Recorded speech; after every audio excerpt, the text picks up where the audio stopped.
మన ప్రభు అయిన రక్షకుడైనటువంటి యేసుక్రీస్తుల వారి పేరిట మీ అందరికీ నా యొక్క శుభాభి నిండు వందనాలు తెలియజేస్తూ ఉంటున్నాను. ఈరోజు దేవుని యొక్క వాగ్దానము నిర్గమకాండము 23వ అధ్యాయము 20వ వచనము. ఒక దూతను నీకు ముందుగా పంపుచున్నాను. దేవునికి స్తోత్రం. నా ప్రియ సహోదరి సహోదరుడా, దేవుడు మనకు దూతలను పంపి చాలాసార్లు రక్షిస్తూ ఉంటాడు.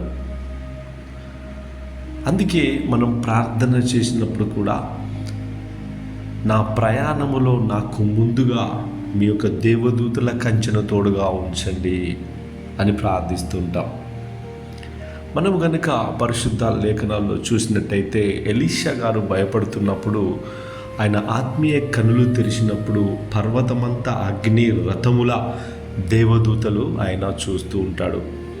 మరి పేతురు కూడా చెరసాలలో బంధించినప్పుడు ఒక దూత ఆయనను బయటకు తీసుకొని రావడం అనేది జరుగుతూ ఉంది. మరి దానియేలును కూడా సింహపు బోన్లల్లో బంధించినప్పుడు ఒక దూత మరి సింహపు నోళ్లను మూసినట్టుగా మనము చూస్తూ ఉంటాం. నా ప్రియ సహోదరి సహోదరుడా, నీ కంటికి కనిపించకపోవచ్చు, కానీ దేవదూతలు నీ చుట్టూ సంచరిస్తూనే ఉంటాయి. ప్రతి విషయంలో నిన్ను రక్షిస్తూనే ఉంటాయి. నువ్వెక్కడికి వెళ్ళినా ఏం చేసినా నీతో పాటు దేవుని యొక్క దూతలు మరి నిన్ను రక్షిస్తూ కాపాడుతూ ఉంటాయన్న విషయం నువ్వు మర్చిపోకూడదు. ఇజ్రాయేల్ చుట్టూ యెహోవా పర్వతములాగా మరి కావలి ఉండును అని కూడా వాక్యం సెలవిస్తూ ఉంటుంది.